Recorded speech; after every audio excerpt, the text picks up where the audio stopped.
Okay, so we're talking about hidden motives, and I wanted to use another small chart here. This is gonna be looking at just what's happening over here on the ego side.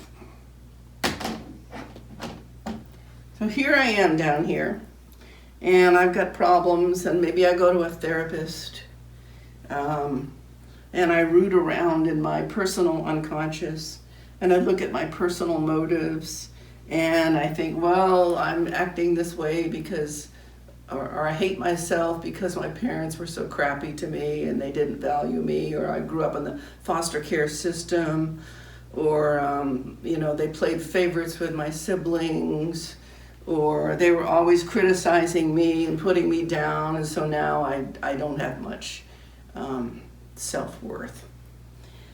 Whatever it is. So we think that we can manage this and we can gain self-esteem, which you can't by definition, because hidden up here is this. Now this guilt is the guilt of believing in separation. Believing the reason that I'm not back home in heaven is because I destroyed it. My selfishness destroyed it. The thing that the Course teaches us is that the thought starts here, the thought of sin, the thought of guilt, the thought of fear, and then that thought gets projected and acted out by the body. The body is basically just a puppet. It's not something we really want to believe, but that's what it is. It can really be helpful if you start to realize that when you have reactions, when you get upset, who's getting upset? This mind up here is upset because it chose the wrong teacher. It chose the teacher of upset. So this hidden motive up here is if I can find somebody guilty out there, I will not feel the guilt in myself. That's why this little person down here is always looking for something wrong, always looking for someone to blame. And in one of the Course workbook lessons, it says, the ego has a plan for salvation, which is holding grievances. And every single thing, you look at all the things, if this were different, if this were different, if this were different, I would be saved. I would be happy if you weren't such a jerk.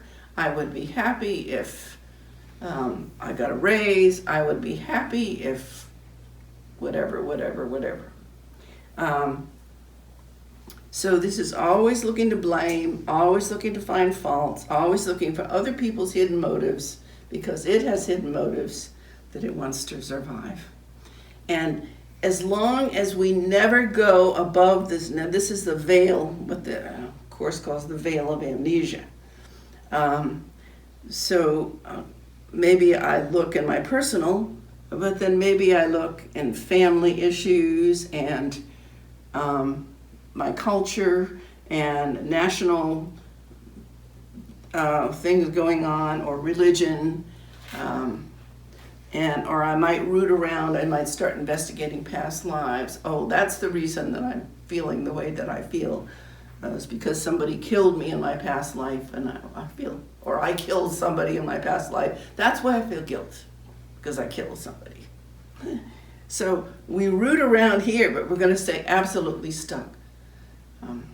You were talking recently about Pema Chodron and Shempa, that stickiness of the ego. So these sticky stories, these sticky feelings and reactions and stories just go around and around and around and around. And this leads nowhere. The wheels of the Shempa bus go round and round. They go all through the town, but they will never get you home again, ever. You cannot fix anything on the level of the body and the personal self, ever. Something that you fix today, something else will come along tomorrow, or the same thing will get broken again.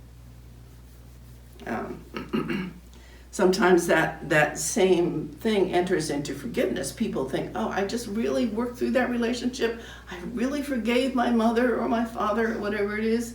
And then, boom, back it comes again, just like it never went away.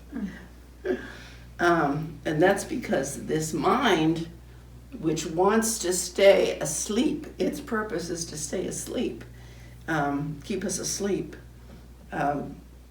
just wants to get us back upset again. So upset is a choice that's being made up here. It's being made by the dreamer. The upset keeps everything going, pain keeps everything going.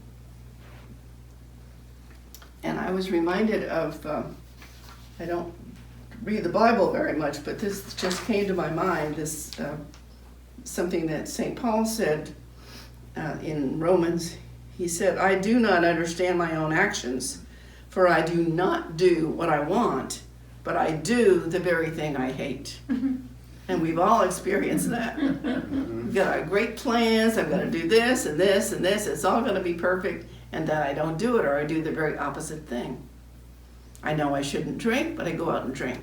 I know I should lose 25 pounds, but I go binge eating. Why do I do it? Why do I attack myself? Well, the hidden motives are up here in the mind. It's this guilt. Makes the ego very happy. Yes, it does. So, unless you go back here, you can't change anything. So the first step is first to become aware how miserable I am. That's a good step. There's nothing wrong with that. First realize how miserable you are. And then realize nothing you've ever done down here in the world has ever helped. And then, so we always bring a little piece of this with us. Carries us with us. So instead of beam me up, Scotty, it's more like beam me up, Holy Spirit, or whatever. So this is where you get to call out for help. And then this person moves over here. So now I'm giving my willingness to be guided. And that may not last very long, because then, I have good things happen, positive things happen, and then I get afraid. This mind gets afraid. Oh, wait a minute, don't go there. And then I run back over here and I plug right back into my resentments and my grievances and my self-hatred. Because this is all familiar. This is all delicious. To the ego, this is delicious. The more drama, the more problems you have, wonderful. That's exciting. Yum. That's what we like to say. Yum. So, hidden motives. The Course says that, another word for motivation. Motivation comes from the root meaning to move, to motivate, to move, motion. So another word for motive is a purpose. And there are two purposes in the mind. This purpose is to stay asleep and keep the whole dream going, the dream of personhood. And this purpose is to wake up, to remember, first to remember that we're dreaming, become lucid dreamers, and then to wake up. And I found these quotes from the Course. Everything must serve the purpose you have given it until you see a different purpose there. The only purpose worthy of your mind this world contains is that you pass it by, without delaying to perceive some hope where there is none. Be you deceived no more, the world you see holds nothing that you want. So we have to keep looking down here, and we give thanks for our struggles and our difficulties and our upsets, because that gives you another opportunity. Do I want this? Do I want to keep going with this? I've been promised another way out if I will reach out over here. Do I want to stay stuck over here? And so this is a reminder. If everything is going well over here, you just kind of go on sleeping and dreaming, and who cares? So, the body can bring you neither peace nor turmoil, neither joy nor pain. It has no purpose of itself, no purpose, but only what is given to it. The body will seem to be whatever is the means for reaching the goal that you assign to it. Only the mind can set a purpose, and only the mind can see the means for its accomplishment and justify its use. The test of everything on earth is simply this: what is it for? The answer makes it what it is for you. Miracles are merely change of purpose from hurt to healing. Bodies have no goal. Purpose is of the mind, and minds can change as they desire. So, what is your hidden motive for any kind of self-destructive behavior that you have? Keep the dream going, to stay asleep. What is your hidden motive for self-sabotage? To make the body real, to keep the dream going, to stay asleep. So this motive isn't hidden, this purpose isn't hidden, we've hidden it from ourselves. But it's there with us anytime that we want to remember it. And that's a story of hidden motives. Any questions? Discussion? Where is the decision maker? The dreamer. Yeah. This chart all derives from the original chart of Kenneth Wapnick, and he used the term decision maker, but he also used dreamer. Mhm. So the Course says, you are the dreamer. You are the dreamer of the world of dreams. But we think that we're a dream figure. Now, it seems to me that as I study the Course, I have become more aware of when I've chosen the ego or the wrong mind. And the more I practice it, the sooner I realize it. But it also seems like I'm always going to have those episodes, no matter how much I study the Course.